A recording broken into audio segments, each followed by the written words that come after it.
ऐसा लगता है कि नरेंद्र मोदी की सरकार जैसे जैसे आगे बढ़ती दिखाई दे रही है, विपक्ष को अब ये सोचने के लिए मजबूर होना पड़ रहा है कि आखिरकार मोदी सरकार का मुकाबला किया जाए तो किस तरीके से।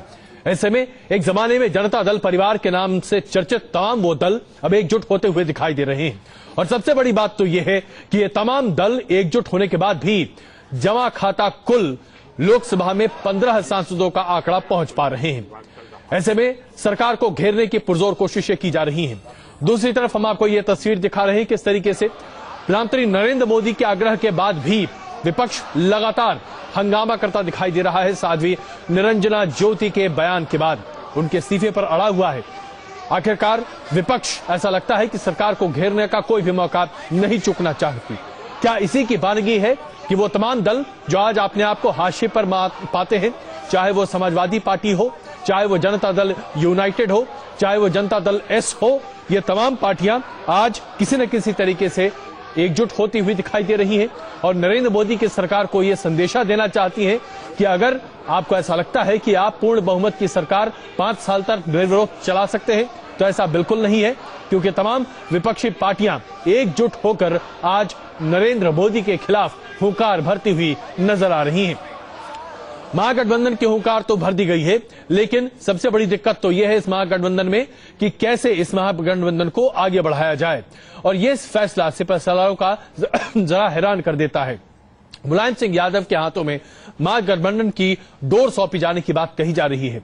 उन्होंने कभी यूपीए का समर्थन नहीं किया, लेकिन जब भी यूपीए सरकार पर संकट आया तो मुलायम सिंह संकट मोचन बनते रहे। जेडीयू की बात करें तो भारतीय जनता पार्टी के साथ राजभोग भोगने के बाद, सिर्फ चुनाव आने से 1 साल भर पहले और नरेंद्र मोदी का नाम सामने आने के बाद उन्होंने भारतीय जनता पार्टी से अपने आप को अलग करने का फैसला लिया।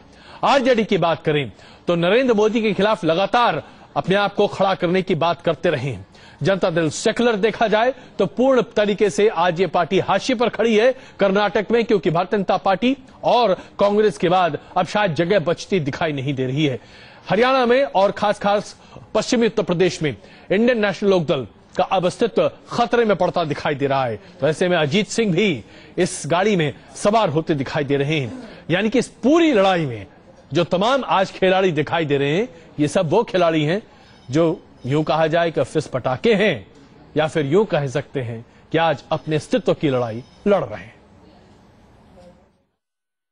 हम लोग सांप्रदायिक ताकतों को दूर करने के लिए, मुकाबला करने के लिए जितने धर्मनिरपेक्ष दल है और लाइक माइंडेड है हम लोग, और खास करके जनता परिवार के लोग, 2 दिन हम लोग बैठे और बैठ करके अभी माननीय मुलायम सिंह यादव जी को हम लोगों ने अधिकृत कर दिया है कि आप सभी नेताओं से अलग अलग बात करके और आगे जो डेट आगे बने। इसके पहले काला धन और बेरोजगारी के सवाल पर, किसानों के सवाल पर महाधरना हम लोग देंगे अभी 22 तारीख को यहाँ पर। इसके आगे आपस में जो पार्टियों के मिलने की बात है, जिसको यूनिटी कह लीजिए या और भी कोई भी नाम आप दे दें, तो इसके लिए आज की मीटिंग में समाजवादी पार्टी के राष्ट्रीय अध्यक्ष आदरणीय मुलायम सिंह यादव जी को अधिकृत किया गया है। सब लोगों ने उनको ऑथोराइज कर दिया गया है कि आगे पार्टियों को एक होना है, एक करना है। तो इसके लिए जो कुछ भी मोडालिटीज होगी, जो कदम उठाने होंगे, जो लोगों से चर्चा करके उसका स्वरूप तय करना पड़ेगा। तो इन सब चीजों के लिए हम सब लोगों ने मुलायम सिंह जी को ऑथोराइज किया है, वो अधिकृत किए गए। तो आइए चर्चा शुरू करते हैं कि क्या वाकई में नरेंद्र मोदी की सरकार को घेरने के लिए ये तमाम लोग सफल होते दिखाई दे सकते हैं। क्या विपक्ष वाकई में एक नए धुरी पर ध्रुवीकरण की बात करता दिखाई दे रहा है। हमारे साथ इस वक्त भारतीय जनता पार्टी से श्रीकांत शर्मा जी मौजूद हैं, कांग्रेस से पीएल पुनिया साहब हमारे साथ मौजूद हैं, आरजेडी से मनोज झा जी हमारे साथ मौजूद हैं, जेडीयू से राजीव रंजन जी हमारे साथ मौजूद है, समाजवादी पार्टी से जफर अमीन साहब इस वक्त हमारे साथ मौजूद हैं। आप सबों का स्वागत है। सबसे पहले श्रीकांत जी, जिस तरीके से जनता दल का पूरा परिवार एकजुट होता दिखाई दे रहा है, संख्या बल के आधार पर देखा जाए तो लोकसभा में 15 सांसद और राज्यसभा में 30।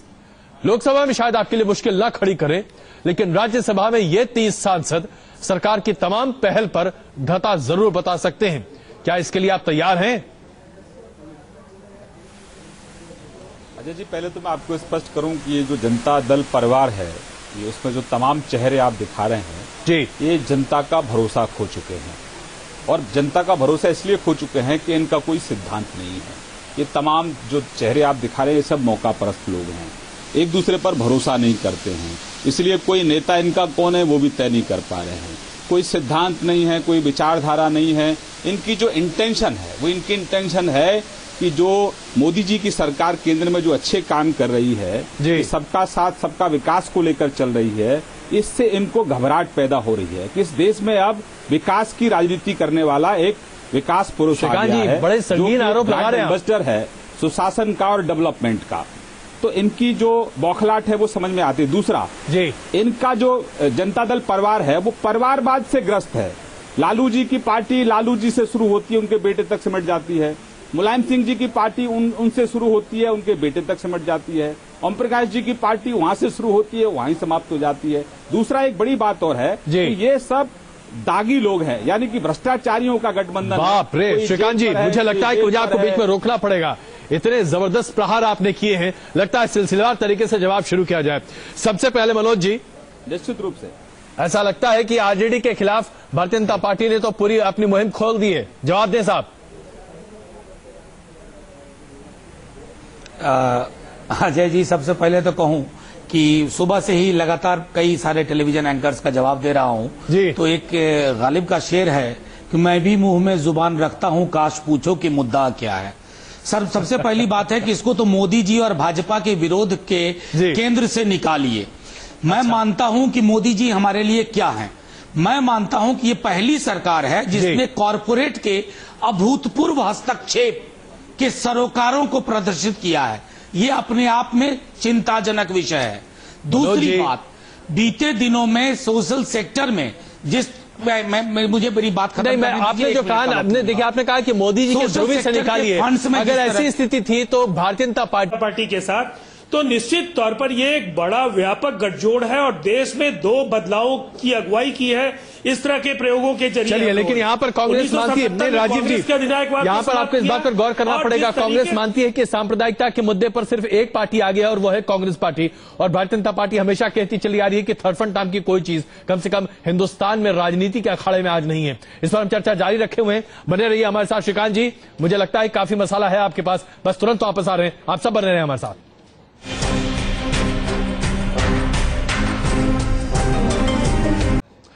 लगातार यही चर्चा हो रही है कि क्या जनता दल परिवार नरेंद्र मोदी के नाम पर एकजुट होता हुआ दिखाई दे रहा है। उनकी खिलाफत करने के लिए हमारे साथ कांग्रेस से पीएल पुनिया साहब, भारतीय जनता पार्टी से श्रीकांत शर्मा जी, आरजेडी से मनोज झा जी, जेडीयू से राजीव रंजन जी और समाजवादी पार्टी से जफर अमीन साहब मौजूद हैं। श्रीकांत जी, मुझे लगता है कि आपका जवाब तैयार होगा। देखिए अजय जी, बहुत दुख होता है कि जिस कांग्रेस पार्टी के माथे पर हजारों दंगों का कलंक है, जिस कांग्रेस पार्टी के चेहरे पर लाखों लोगों के खून के धब्बे हैं, वो राजनीतिक पार्टी सांप्रदायिकता की बात करती है। मैंने कहा आपसे कि ये वही लोग हैं जिन्होंने देश की जनता को लूटा है, देश की जनता के साथ विश्वासघात किया है और ये सांप्रदायिकता के बुरखे में अपने चेहरे को छुपाना चाहते हैं। अब देश बहुत आगे जा चुका है, देश तरक्की चाहता है, देश विकास चाहता है और जिस तरीके से WTO के माध्यम से बाली के अंदर इन्होंने गरीब किसान के हितों को गिरवी रख दिया। श्रीकांत जी, मोदी जी की सरकार है। श्रीकांत जी, आपने कहा कि एक अपॉर्चुनिस्ट अलायंस है भारतीय जनता पार्टी, इस जनता दल परिवार परस्त लोग हैं ये। और दूसरा, मैंने कहा आपसे, कुछ बेल पर है, कुछ जेल में है और कुछ जाने वाले हैं। मनोज जी, सांप्रदायिक ताकतों की बात करते हैं। देखिए, कंस्ट्रक्टिव विपक्ष अगर रहता है तो स्वागत है उसका। जी मनोज जी, बहुत छोटा जवाब प्लीज संक्षेप में। मेरे पास सिर्फ 5 मिनट है, चर्चा को मैं कम से कम मुकम्मल नतीजे तक लाना चाहूंगा। शर्मा जी, अब धमकी अजय जी मैं भी बात करना चाहूंगा। अजय जी, जवाब देना चाहूंगा मैं। वैसा ही करेंगे आप? अजय जी बिल्कुल, पुनिया साहब, जाने वाले हैं, इसका मतलब क्या है? आप देश के सामने आप उन राजनीतिक दलों को धमकाना चाहते हैं जो जनता दल हो या जनता पार्टी हो, जनता दल हो जनता पार्टी हो, आज ये लोग सांप्रदायिक के खिलाफ, भारतीय जनता पार्टी के खिलाफ मोर्चा बनाने के लिए निकले हैं। ये हमेशा जनता पार्टी और जनता दल के दौरान जो जनसंघ और भारतीय जनता पार्टी के समर्थन से इन्होंने सरकार बनाई है। तो आज किस मुंह से ये कर रहे चलिए, हैं। कांग्रेस पार्टी के इतिहास है जी। कभी भी एक भी बार भारतीय जनता पार्टी का ना समर्थन किया है और ना समर्थन मनोज जी लिया है। मनोज तो जी इसलिए लालू जी बार कहते हैं कि उन्होंने आडवाणी जी के रथ को रोका था। कांग्रेस पार्टी कभी मुखर होकर नहीं लड़ी है भाई। मनोज जी लालू प्रसाद मुखर होकर लड़ती है। मनोज जी लालू प्रसाद यादव जी का बार ये कहना है कि उन्होंने आडवाणी जी के रथ को रोका था। आज आपको ये खुली चुनौती है आप ही के पूर्व सहयोगी के साथ। मैं आपको छोटी सी एक बात कहूं, कांग्रेस के मित्रों की प्रतिक्रिया आज मेरी समझ में नहीं आ रही है।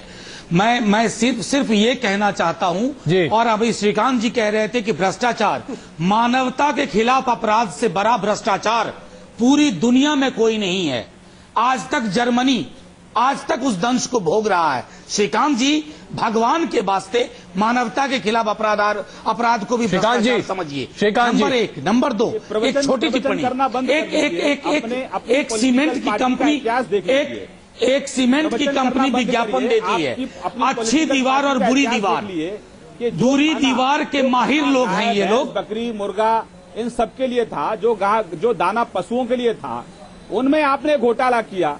आप प्रवचन करते तो बहुत अच्छे लगते हैं, लेकिन अपना इतिहास भी देख लीजिए। क्या ये विमर्श का स्तर है? इतिहास देखेंगे। क्या ये राजनीतिक लोग बात कर रहे हैं? आपको 15 साल आपका कुशासन, राजनीति में विमर्श की शालीनता को बरकरार रखिए। 15 साल आपका कुशासन बिहार की जनता ने देखा है। को बरकरार रखिए। हम एक दूसरे से असहमत हो, प्रवचन मत करिए, लेकिन आप अपना 15 साल का जो प्रशासन है बिहार का वो देख लीजिए जनाब। आपको आप मौलिक शालीनता आपका आईना देखिए। अच्छा, मैं जरा इस चर्चा को वापस ट्रैक पर लाता हूं। जफर अमीन साहब, सांप्रदायिकता के मसले पर और हर तरीके के अवसरवाद के मसले पर भारतीय जनता पार्टी और कांग्रेस आप दोनों पर सवाल खड़े कर रहे हैं। आप सब लोगों पर क्या कहेंगे आप? नहीं, कांग्रेस पार्टी ने कभी मुखर होकर भारतीय अभी आपके सामने पुनिया साहब कह रहे हैं, और अगर लड़ा होता देश के अंदर अभी लड़ा होता तो आज कांग्रेस इस नतीजे पर नहीं पहुंची होती है। हमारा ये कहना है कि मुलायम सिंह यादव साहब हमेशा लड़े हैं। पुनिया साहब, मेरे पास सिर्फ 1 मिनट का वक्त बचा है। पुनिया साहब, लड़ने वाले लोग एकजुट हुए हैं और सांप्रदायिक ताकतों के खिलाफ लड़ाई होगी। पुनिया साहब, सिर्फ 1 मिनट का वक्त है। क्या कांग्रेस आज इस चुनौती को स्वीकार कर रहे? जी पुनिया साहब। मुझे ताज्जुब ये है, ये सांप्रदायिक साक्ष्य से लड़ने के लिए यहाँ पर इन्होंने गठबंधन बनाया है जी। भारतीय जनता पार्टी से लड़ने के लिए गठबंधन बनाया है और पूरी आलोचना लेके भारतीय जनता पार्टी के बजाय कांग्रेस पार्टी की आलोचना कर रहे हैं, जो कि धर्मनिरपेक्ष ताकतों के झंडा धावक है। सबसे राजीव जी एक आखिरी टिप्पणी आपकी। राजीव जी बस एक आखिरी टिप्पणी आपकी। गठबंधन किस दिशा में जा रहा है? ये गठबंधन किस दिशा में जा रहा है? राजीव जी एक आखिरी टिप्पणी आपकी, सिर्फ 30 सेकंड है मेरे पास। क्या ये गठजोड़ चल पाएगा अभी से जहां पर इतनी दरारें हैं? जी,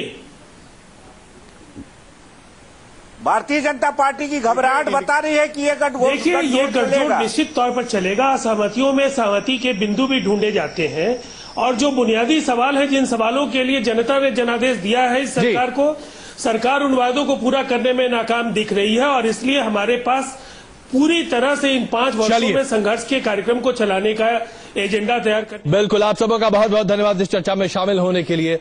अभी सारे लोग एक साथ जुटे भी नहीं हैं, सारे बर्तन एक साथ आए भी नहीं हैं, लेकिन खनखनाहट कितनी ज्यादा है आप खुद ही सुन सकते हैं। जनता परिवार वाकई में एकजुट हो पाएगा भी या नहीं, आज इस पर बुनियादी सवाल यहीं पर खड़ा है।